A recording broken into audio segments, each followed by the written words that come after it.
nítorí owó Onuka lùyàwó ẹ̀ pa lákùrẹ́.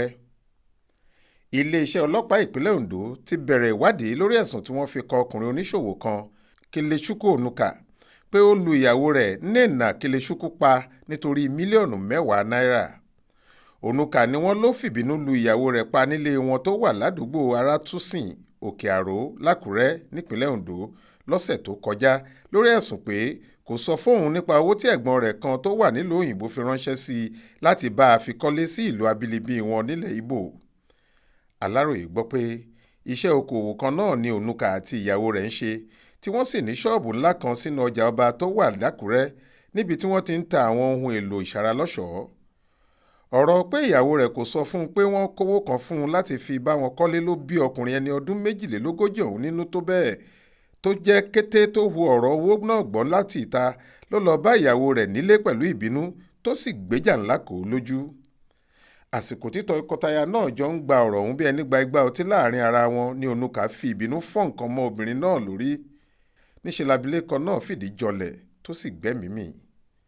ẹnìkan tó súnmọ́ tọkọ-tìyàwó ọ̀hún pẹ́kípẹ́kí ọ̀gbẹ́ni Chukwuka Obinna sọ fún akọ̀ròyìn wa pé kàyéfì pátápátá ní ìṣẹ̀lẹ̀ náà ṣì ń jẹ́ fóun torí pé oníwà tútù lòun mọ Onuka sí láti bí ọdún 8 tí òun ti mọ òun àti aya rẹ̀.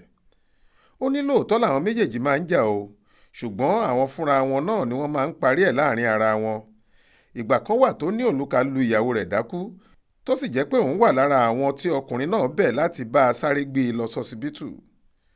Obinna ní gbogbo àwọn tí àwọn wà nítòsí làwọn ń gbọ́ ariwo kíkankíkan láti inú ilé tí tọkọ-tìyàwó ọ̀hún ń gbé lóòótọ́ ṣùgbọ́n lójijì láriwo náà dákẹ́ tí kò sì tún sẹ́ni tó gbọ́ ohunkóhun mọ́. èyí làwọn fi rò pé bóyá wọ́n ti yanjú aáwọ̀ náà láàrin ara wọn nìyẹn. ó ní orí ibi tí ọkùnrin oníṣòwò ọ̀hún ti ń gbìyànjú láti jí ìyàwó rẹ̀ dìde níbi tó ṣubú lulẹ̀ sí lẹ́yìn tó ti fìbínú la nǹkan mọ́ ọ lórí làwọn padà bá a nígbà táwọn wọlé. nínú àlàyé tí aládùúgbò míì abilékọ Grace Adébọ̀wálé ṣe fákọ̀ròyìn wa òun náà fìdí ẹ̀ múlẹ̀ pé gbogbo bí àríyànjiyàn ṣe ń wáyé láàrin Onuka àti ọkọ rẹ̀ làwọn ń gbọ́ tí àwọn sì rò pé wọn kò ní pẹ́ yanjú rẹ̀ fúnra wọn gẹ́gẹ́ bí ìṣe àwọn méjèèjì láì mọ̀ pé ikú ni yóò padà já sí fún un.